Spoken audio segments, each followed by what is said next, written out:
María Chivite Navascués, presidenta del Gobierno de Navarra. Gabón, muy buenas noches. Gabón, buenas noches. ¿Cómo se presentan las Navidades? ¿Cuál es la preocupación máxima en este momento? Bueno, pues que la gente cumpla un poco con las normas que hemos dado, ¿no? De restricción de movilidad, de mantenimiento de mascarillas, de distancias y todo lo que tiene que ver con que no tengamos muchas relaciones sociales, ¿no? Que si nos juntamos, pues que sea algo pues, mucho más íntimo que otras Navidades. Esa es nuestra máxima preocupación, y mantener al virus controlado. Y como digo, eso depende mucho del comportamiento individual.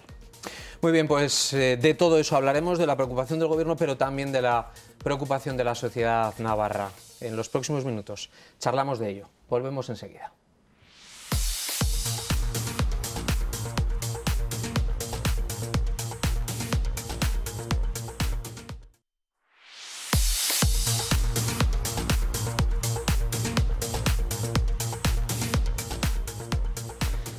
Bien, presidenta, pues vamos a empezar ya la entrevista de esta noche en una jornada importante para la comunidad, pero la preocupación máxima en estos momentos es la pandemia. ¿Está Navarra preparada para asumir una tercera ola? Bueno, esperemos que no llegue esa tercera ola. Nuestra máxima preocupación en estos momentos es que la gente se cuide, porque cuidándonos, cuidamos a los demás. En todo caso, Navarra ha resistido bien tanto a la primera ola como a la segunda ola, que ha tenido menor incidencia en lo que tiene que ver con presión hospitalaria, incluso con el número de fallecidos, que es verdad que en otras comunidades han tenido una segunda ola más fuerte.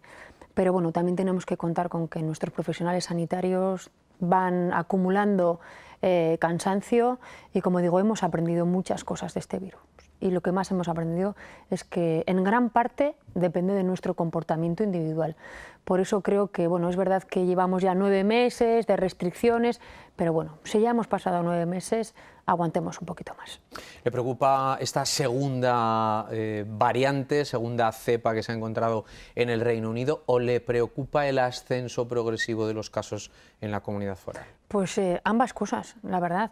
De hecho, hoy mismo hemos hecho un llamamiento a todas aquellas personas que han venido del Reino Unido a Navarra, independientemente de cuál sea su origen, pero que estén aquí, que hayan venido los 14 últimos días para que se hagan una prueba PCR entre hoy y mañana mismo. Ya hemos empezado hoy a hacerlo.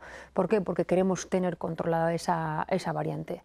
Porque parece ser, y digo parece ser porque bueno, tampoco hay un estudio concluyente, que esta variante del virus puede ser, digo con toda la prudencia del mismo, más contagiosa.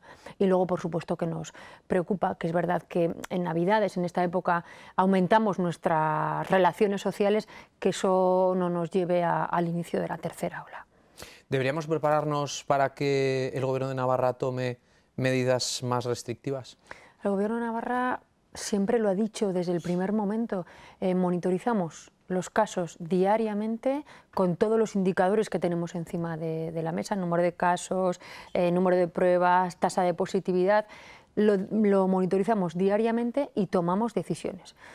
Si desde luego a lo largo de estos días tuviéramos otros datos, que es verdad que Navarra entra en una meseta, otras comunidades estamos viendo que están creciendo, no es el caso de nuestra comunidad, no tendríamos ningún problema, no nos temblaría la mano, lo he dicho muchas veces, en tomar medidas más restrictivas. ¿Se podría cerrar esa segunda ventana que han abierto para la movilidad?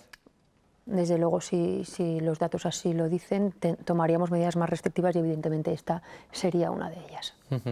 Este fin de semana empieza la vacunación. ¿Sería un fracaso por parte pues de la sociedad en general que haya quien no se quiera vacunar? ¿Usted se va a vacunar?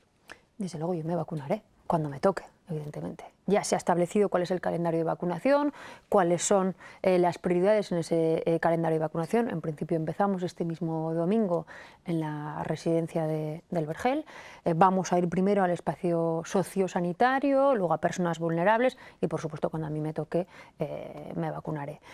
Es verdad que siempre hay ciertos miedos y ciertas reticencias.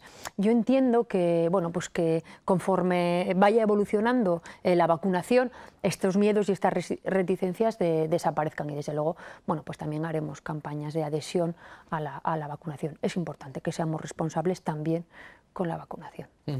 ¿Cómo va a ser el transporte de las vacunas? ¿Dónde se van a guardar? ¿Cómo va a ser ese sistema? Bueno, es verdad que estamos coordinándonos con todos los cuerpos policiales de Navarra, con Es uno de los secretos sí, mejor pero bueno, guardados. hay una logística perfectamente diseñada, hay un almacenamiento perfectamente vigilado y bueno, estimo que no habrá ningún problema en ese sentido. ¿Es el principio del fin, como ha dicho la consejera Indurain? Es el principio del fin, pero es el principio. Quiero decir que esto no ha terminado todavía. ¿Por qué lo digo? Porque creo que todavía vamos a tener que convivir con estas medidas restrictivas y vamos a tener que convivir con el virus todavía unos meses más. Es el principio del fin, hay esperanza, vemos la luz al final del túnel, pero todavía esto no ha terminado. Eso en cuanto al virus y eso en cuanto a las vidas y las muertes. Pero la crisis económica que estamos ya notando y que algunos sectores están notando ya desde hace meses, ¿queda mucho todavía?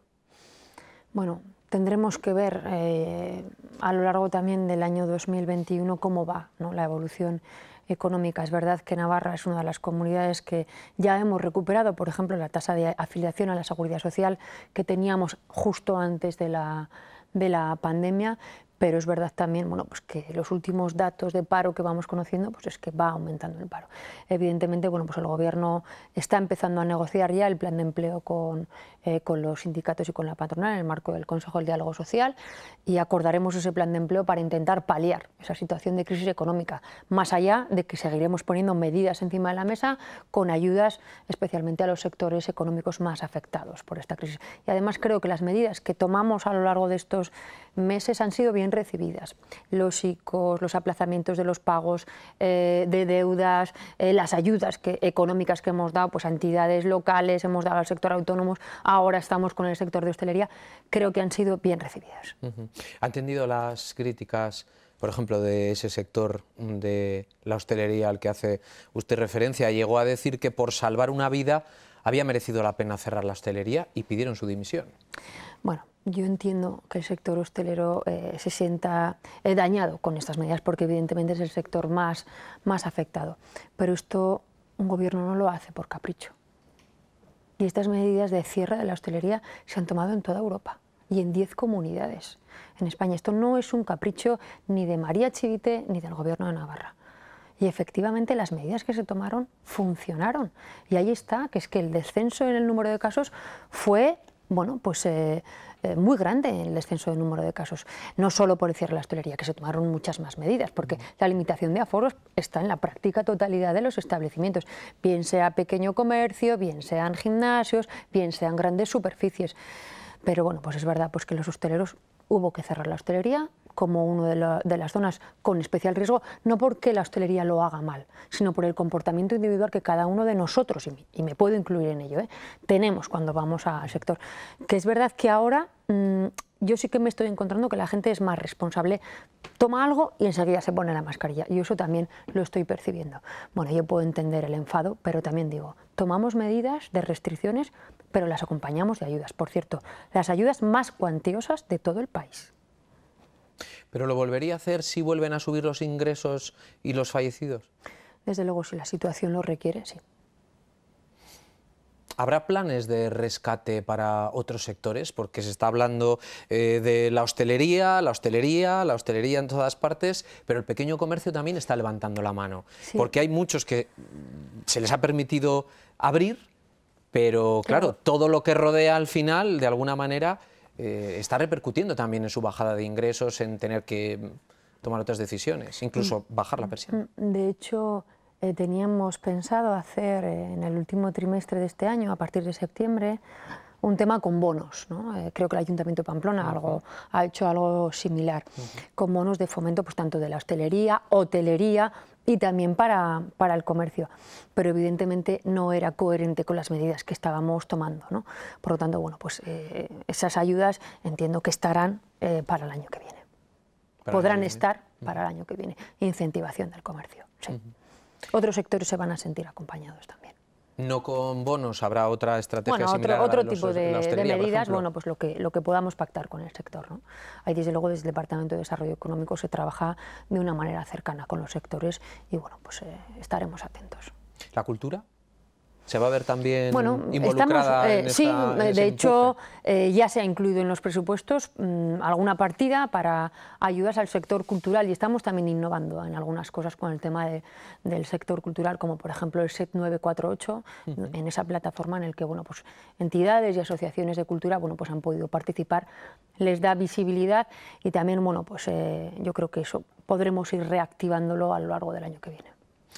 En este panorama incierto, en este 2021 que estamos a punto de estrenar, hay una incógnita enorme cuando se terminen los ERTEs, cuando realmente, si volvemos a ver salir el sol, ¿cómo ha quedado el panorama? ¿Cómo ha quedado el paisaje?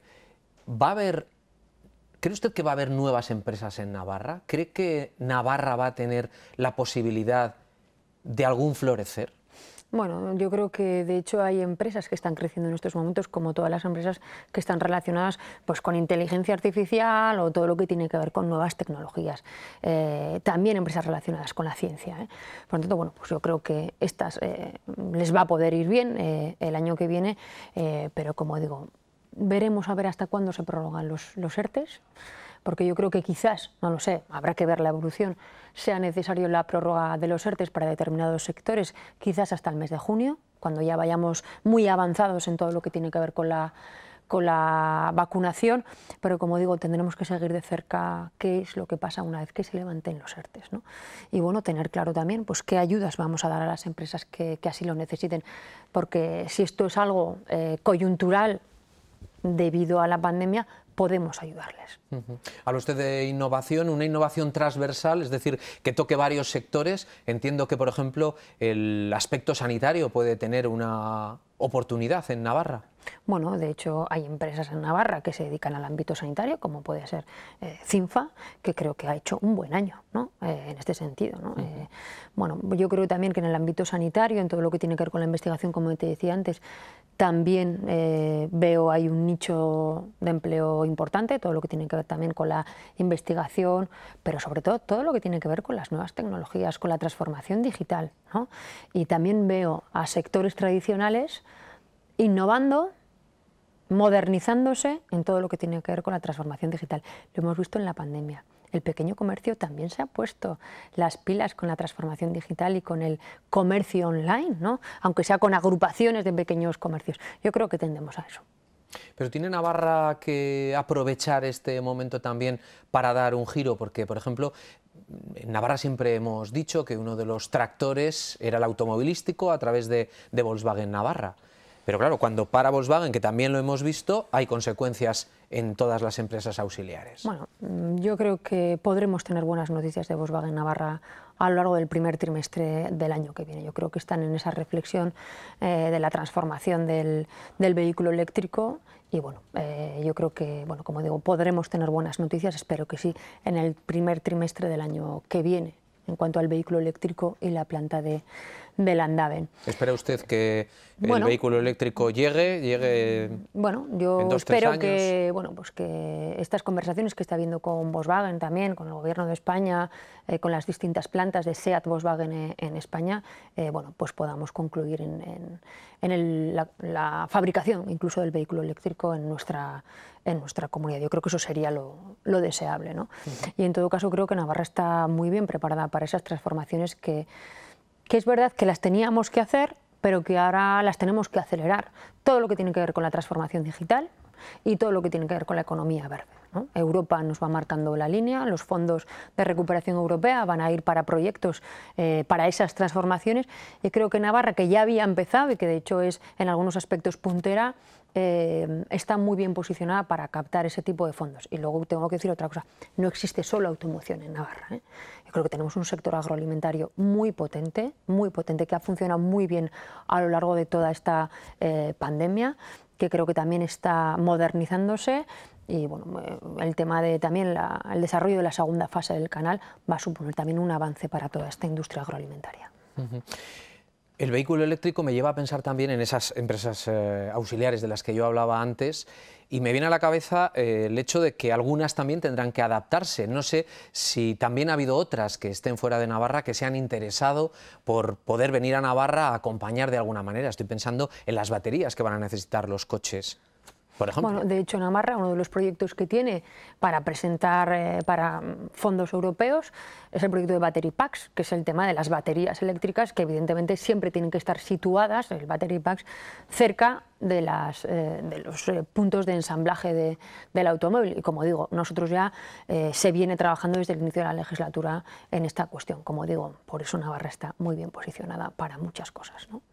Con todo esto que nos está contando, ya no tiene excusa para no poner en marcha el plan de empleo. ¿Qué va a pasar con el plan de empleo? De hecho, ya ha habido una reunión esta semana con el plan de empleo, en donde se les ha entregado un primer borrador del diagnóstico que desde el Gobierno hemos hecho de la situación del empleo en Navarra. Yo misma me reúno en el plenario del Consejo del Diálogo Social, si no me equivoco, estoy hablando un poco de memoria, creo que el día 30, para cerrar tanto pues ese primer diagnóstico, cómo vamos a trabajar en la elaboración del plan de empleo, si lo vamos a hacer en meses, si no lo vamos a hacer en empresas, la calendarización del plan de empleo, y yo espero que quizás para el primer trimestre podamos tener cerrado un primer plan de empleo, un borrador que entregue el Gobierno a los sindicatos y a la patronal para que pues lo vayamos elaborando y lo podamos tener lo antes posible. Pero como digo, tenemos que ver también hasta dónde van a llegar los ERTEs, porque el levantamiento de los ERTEs quizás nos dé una imagen diferente, y también tendremos que estar atentos a esa situación. Porque evidentemente una de las prioridades de nuestro plan de empleo va a ser juventud y todo lo que tiene que ver con mujer, que es especialmente la que está sufriendo en estos momentos más desempleo, y por supuesto la juventud también. Con respecto a esto que está comentando y las empresas que están o las que pueden venir, ¿cree que la nueva ley aprobada por el Parlamento, por la que las empresas que se deslocalicen tendrán que devolver las ayudas de los últimos años, esto ahuyenta a posibles inversores o asienta a los que ya están? A mí me parece que aquí hay mucho ruido y pocas nueces con esta ley, sinceramente. Yo creo que se ha dado un mensaje absolutamente alarmista con esta ley. De hecho, si ahora las empresas se van y las ayudas tienen menos de 10 años, tienen que devolver las ayudas. Es que, de hecho, cuando se fue, si no recuerdo mal, Siemens de AOIZ, se le ha pedido la devolución, creo que de alrededor de unos 2 millones de euros de las ayudas. Pues que menos que si el Gobierno de Navarra les ayudaba a implantarse en la comunidad y en menos de 10 años se van, tengan que devolver las ayudas. A mí me parece también que pues es un compromiso que esa empresa adquiere con la comunidad y la comunidad con la empresa. Si una de las partes no cumple el compromiso, pues evidentemente tendrá que devolver. A mí no me parece que eso vaya a ahuyentar a las empresas, porque las empresas ahora lo que vienen buscando es talento, sobre todo. Navarra lo tiene 2 magníficas universidades y tiene unos centros formativos, también formación profesional buenísimo. Creo que es también atractiva en lo que tiene que ver con las desgravaciones fiscales en la inversión por I+D+I, y por tanto creo que tenemos un entorno magnífico. Tenemos que mejorar todo lo que tiene que ver con infraestructuras, que ya lo estamos trabajando, sobre todo lo que tiene que ver con el tren, ¿no? Que eso también, tener buenas infraestructuras hace de nuestra comunidad una comunidad atractiva. Pero como digo, el talento es fundamental y Navarra lo tiene. De todos esos proyectos de los que está hablando, estamos intuyendo ya un poco por dónde pueden ir los próximos meses, ¿dónde quedan las ayudas europeas? ¿Los proyectos que Navarra ha puesto encima de la mesa van a ser de alguna manera suficientes para afrontar el futuro de otra manera? Bueno, yo me estoy encontrando, desde luego con sorpresa, pero desde luego con satisfacción, ¿no?, cómo las empresas navarras quieren y tienen proyectos, quieren futuro para nuestra comunidad y quieren invertir en nuestra propia comunidad, cómo quieren hacer esas grandes transformaciones. Desde luego el Gobierno presentó alrededor de unos 125 proyectos susceptibles de presentar a convocatorias de fondos europeos, pero es que estamos recibiendo de muchísimas empresas navarras. Por lo tanto, yo digo, lo que no sé es si vamos a tener tanto dinero para las inversiones que las empresas prevén hacer, ¿no? O cómo les vamos a ayudar a esas inversiones que pretenden hacer las empresas. Por lo tanto, tenemos muchos proyectos y veo que el sector económico navarro tiene muchas ganas de hacer cosas. Y eso, desde luego, es un intangible que debemos cuidar, ¿no? Es verdad que la mayoría de las convocatorias de ayudas para esos proyectos se van a manejar desde los ministerios, desde el Gobierno de España, pero ya estamos reuniéndonos con los ministerios prácticamente todas las semanas, ¿no? Los distintos consejeros con los distintos ministerios. Esas infraestructuras de las que hablaba el propio Canal de Navarra, el propio tren de alta velocidad, ¿Navarra dónde va a mirar o cómo va a mirar a la conexión no solamente con el resto del país, sino precisamente con la salida a Europa? ¿Va a haber alguna novedad este año importante con las conexiones, por ejemplo, el corredor mediterráneo?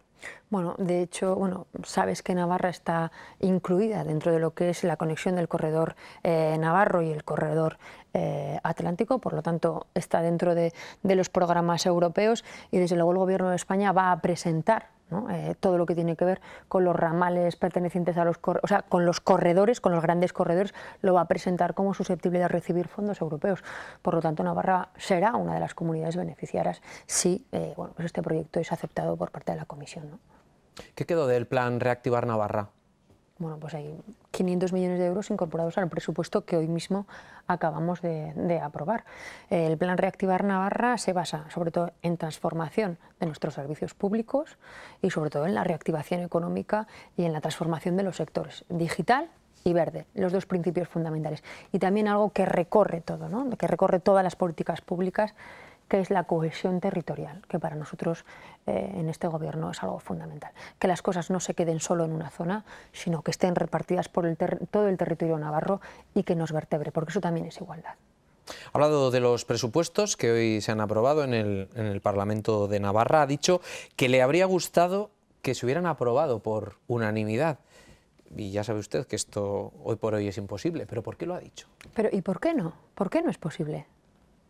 ¿Por qué hemos aprobado 5 decretos leyes en el Parlamento de Navarra en el peor momento de la crisis, en los que todos los partidos políticos han hablado con todos los partidos políticos, en el que hemos sido capaces de introducir propuestas de los partidos como Gobierno en el decreto foral, donde todos los partidos han podido influir y negociar entre ellos? 5 de esos decretos se han aprobado por unanimidad. ¿Por qué no podrían aprobarse los presupuestos?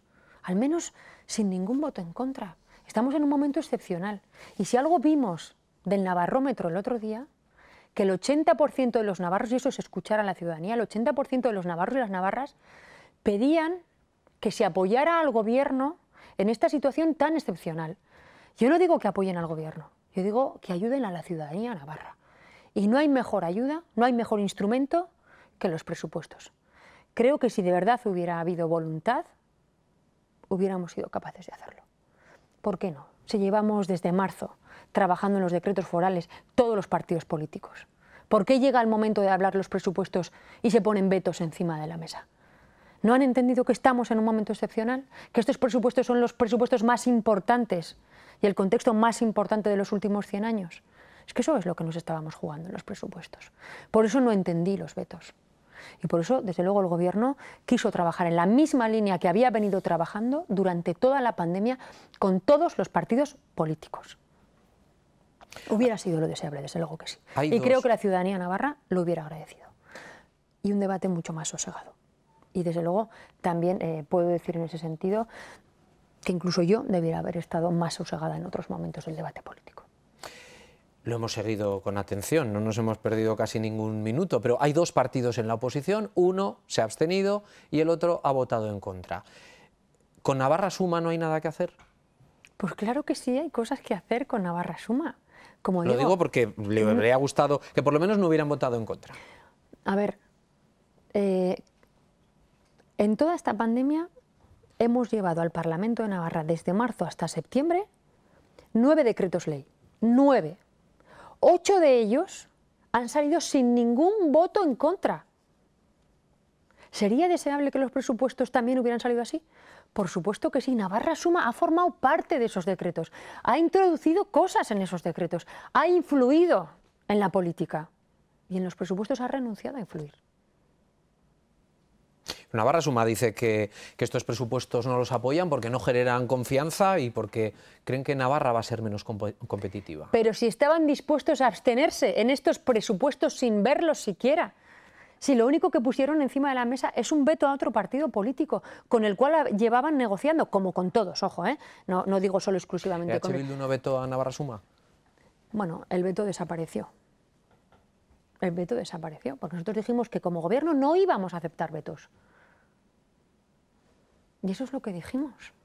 Y por cierto, el otro día también en el debate de presupuestos, la propia secretaria general de UPN, cuando le dije, el Grupo Socialista, perdón, le dijo, pero si ustedes acordaron las ayudas a los autónomos con EH Bildu, y ella reconoció, sí, acordamos.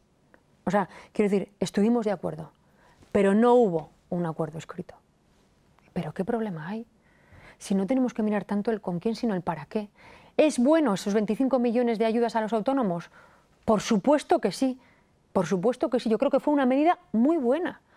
¿Son buenos estos presupuestos? Evidentemente todo es mejorable, pero miremos el para qué. Miremos el para qué y sobre todo en estos momentos. ¿Pero por qué cree que Javier Esparza le dice que ustedes están blanqueando a EH Bildu? Bueno, yo creo que también esto es una cuestión de estrategia política. Y no entiendo por qué, precisamente este año, ¿no? Han sido tan beligerantes con esta cuestión, cuando también se pactaron los presupuestos con EH Bildu el año pasado. No entiendo por qué ahora han redoblado esa absoluta beligerancia con el tema de EH Bildu. No es nuevo, ya lo hicimos el año pasado. Y ellos también han acordado con EH Bildu, como digo, con el tema de las ayudas a autónomos o el tema de las ayudas a las entidades locales. Pero ¿qué pasa? Si las medidas son buenas, ¿por qué? ¿Por qué no las vamos a apoyar? ¿No? Estamos blanqueando, bueno, yo creo que es más una cuestión de discurso político. Y yo, bueno, pues también puedo recordar, ¿no? Cuando Miguel Sanz, como vicepresidente del Gobierno, se sentó con HB a negociar los presupuestos en los años 90, ¿no? Y ahí ETA mataba. Yo creo que el contexto no es el mismo. En todo caso, nosotros entendemos que tenemos que dialogar con todos los partidos políticos y eso es lo que ha hecho este Gobierno y sin duda lo que vamos a seguir haciendo, con todos, sin exclusiones. O sea, está tranquila, ¿usted no cree que este pacto le vaya a pasar factura? Yo estoy tranquila, con el tiempo, porque lo importante era sacar estos presupuestos adelante. Y creo, como digo, que la ciudadanía navarra hubiera agradecido, en su mayoría, en su amplia mayoría, por supuesto un debate más tranquilo y con menos insultos al respecto de los presupuestos y que hubiera habido, ya no digo que los 50 parlamentarios, que igual es un poco iluso, ¿no?, hubieran votado a favor, pero que al menos no hubiera habido votos en contra. En Pamplona sí que ha habido acuerdo. En Pamplona, Navarra Suma y el Partido Socialista se han entendido. ¿Cuál ha sido la diferencia? Ahora voy a hablar como secretaria general del Partido Socialista. El Partido Socialista lo ha tenido claro desde el primer momento. Estamos ante unos presupuestos de especial necesidad de sacar adelante, ante un contexto excepcional.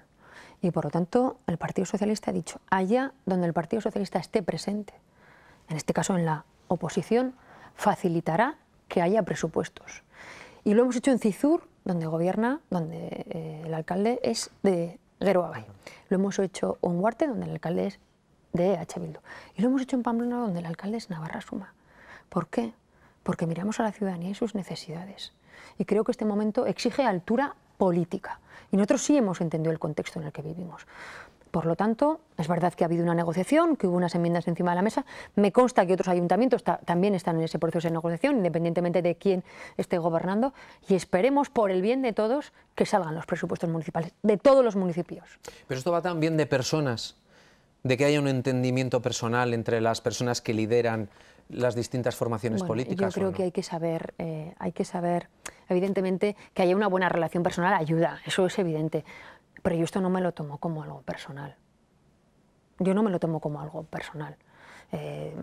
Desde luego, tengo que decir que yo mantengo relación con Javier Esparza. Quiero decir, evidentemente ha terminado hoy el pleno, nos hemos felicitado las Navidades, oye, ¿qué vas a hacer? Oye, ¿qué plan tienes? Quiero decir, yo creo que, bueno, pues hay que saber separar también. Y nunca hay que romper puentes, nunca, con nadie. El diálogo siempre es bueno y que siempre haya esos puentes abiertos es positivo. Evidentemente, si hay una buena relación personal, pues todo ayuda, ¿no? Pero bueno, yo no me lo tomo a nivel personal y desde luego tampoco yo lo hago a nivel personal hacia nadie. ¿Qué le ha dicho cuando ha acabado el pleno la parlamentaria de H. Bildu, Bakartxo Ruiz? Porque en el pleno le ha dicho que le da la impresión de que el PSN está queriendo dejar todas las puertas abiertas y que le han dado un bote salvavidas al señor Enrique Maya. Esto se trata de coherencia. Se trata de que ofrecemos lo que pedimos. Ofrecemos apoyo porque pedimos apoyo. Entendemos el contexto de especial necesidad para todos, independientemente de quién sea quien esté gobernando en un ayuntamiento o en cualquier otra institución. Esto es coherencia y esto es entender la situación. Mi Partido Socialista, hombre, se queja la portavoz de H. Bildu de lo que hemos hecho en Pamplona. ¿Se queja de lo que hemos hecho en Huarte, apoyando a H. Bildu? En fin, no se trata, como digo, tanto del quién, sino del para qué. De aprobar unos presupuestos absolutamente necesarios en los ayuntamientos, en el Gobierno de Navarra y también en el Gobierno de España. ¿Cree usted que ha habido una evolución política y social en Navarra en los últimos años? ¿En qué sentido? La sensación que tiene usted, pues vamos a ver el Navarrómetro, porque creo que es un buen reflejo también de lo que podría ser, aunque hay muchos que no están de acuerdo ni de cuándo se ha hecho la encuesta, ni el margen de error, ni los datos más estadísticos. Pero ahí lo vemos, Navarra Suma seguiría siendo primera fuerza con 20 escaños que tienen esta legislatura, PSN subiría un escaño de 11 a 12, Geroa Bai bajaría de los 9 a los 8 que tiene actualmente en el supuesto de esas nuevas elecciones. EH Bildu, Podemos y Ezquerra se mantienen en la misma representación. ¿Esto es el reflejo de esa evolución social y política de la comunidad foral? Bueno, evidentemente no refleja grandes cambios, ¿no?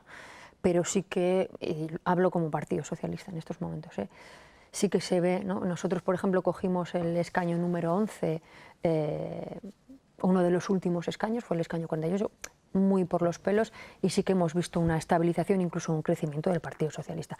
Es verdad que hacer estimaciones electorales a 3 años vista de las elecciones pues no tiene una gran validez, pero sí que lo que se está viendo es que, bueno, pues que el resultado de aquellas elecciones es estable e incluso, bueno, pues esa apuesta por el Partido Socialista incluso crece un poco, pero crece. Pero como digo, bueno, a mí me parece que también la clave política del Navarrómetro no la doy tanto a las estimaciones electorales como a que el 80% de la ciudadanía navarra entiende que tiene que haber acuerdos.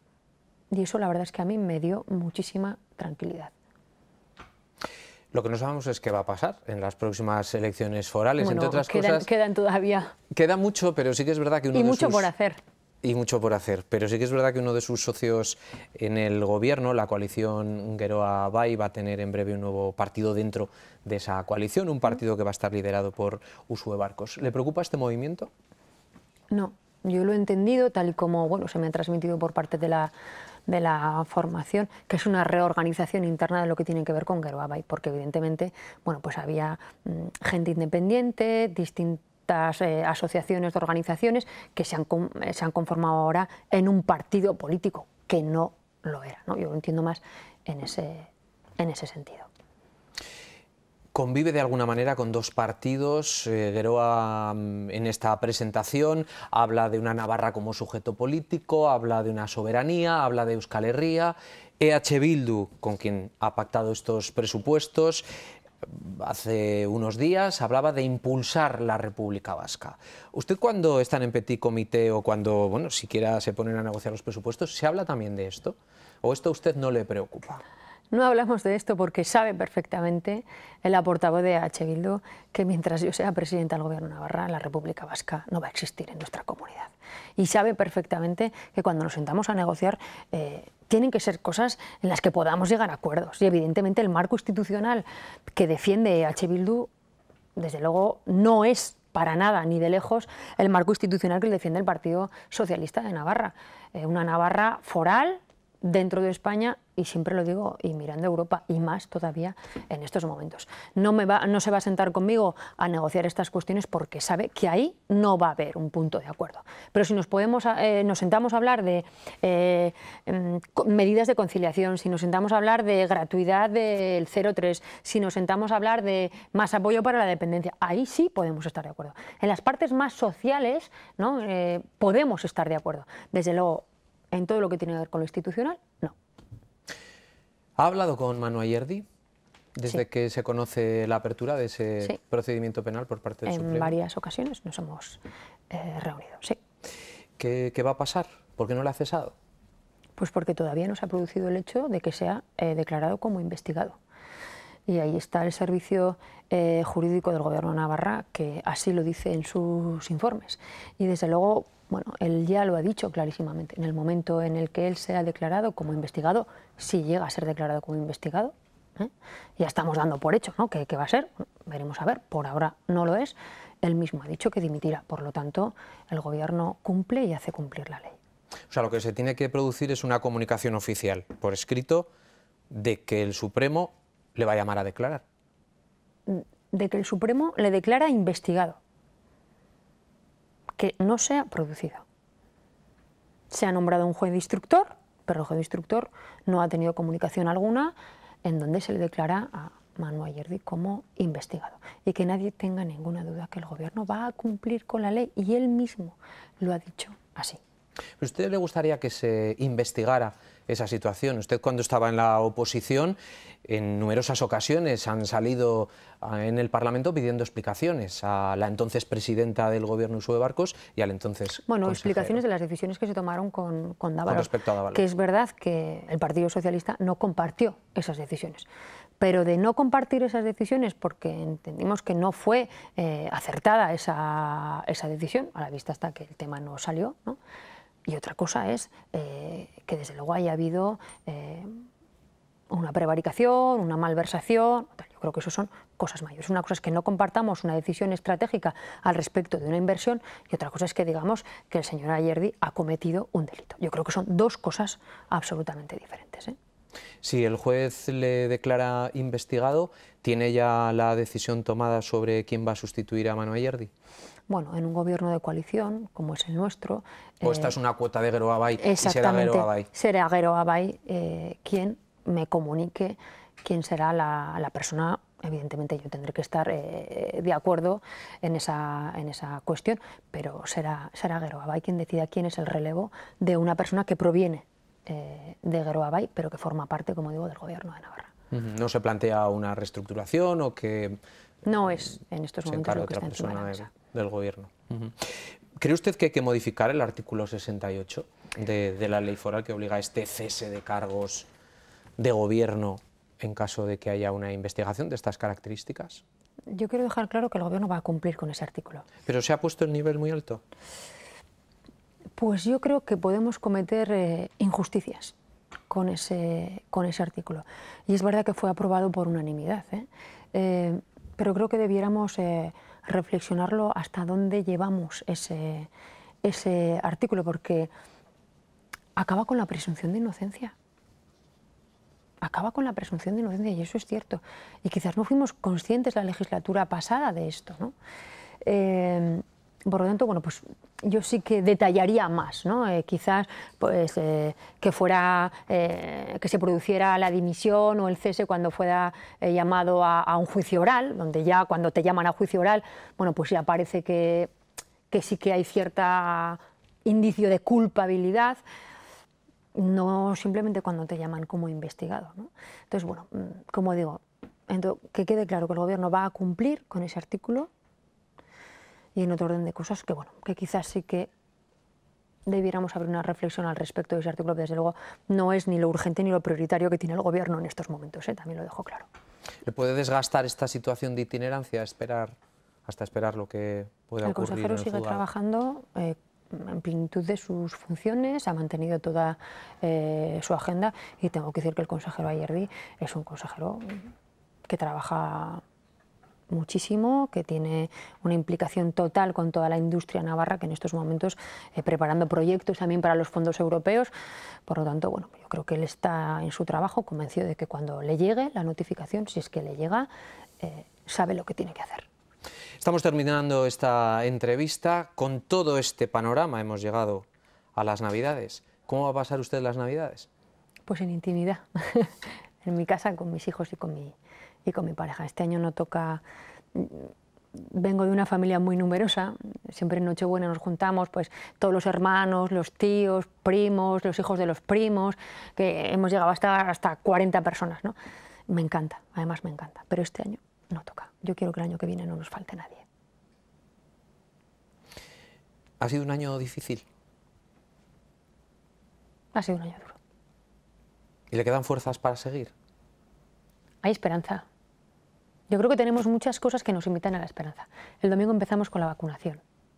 Creo que la situación económica de Navarra es buena. Creo que Navarra tiene grandes potenciales, tiene una industria que tira, la agroalimentaria, la relacionada con la automoción, muchísimas ganas por parte del sector económico de hacer cosas. Como te decía, tenemos un talento en esta comunidad impresionante, dos universidades muy buenas, centros de formación muy buenos, una gente en Navarra que se ha demostrado con esa red de voluntariado que tuvimos en lo peor de la pandemia, que sabe resistir y que sabe sobreponerse. Yo desde luego tengo una gran confianza en nuestra comunidad porque somos una grandísima comunidad. Le voy a prestar una varita mágica y le voy a pedir que pida un deseo para 2021. Yo salud, para todos. Yo creo que si algo nos ha demostrado este año es que la salud está por encima de cualquier cosa, de cualquier cosa. Yo pido para el 2021 salud, para todos. Está bien ver a una presidenta de un gobierno emocionada. Bueno. Le deseo lo mejor para los próximos meses, porque lo mejor que pueda venir va a repercutir también para la sociedad navarra. Así que muchísimo ánimo. Muchas gracias. Y ánimo a todos también, que superaremos esto sin duda. Muy buenas noches. Buenas noches.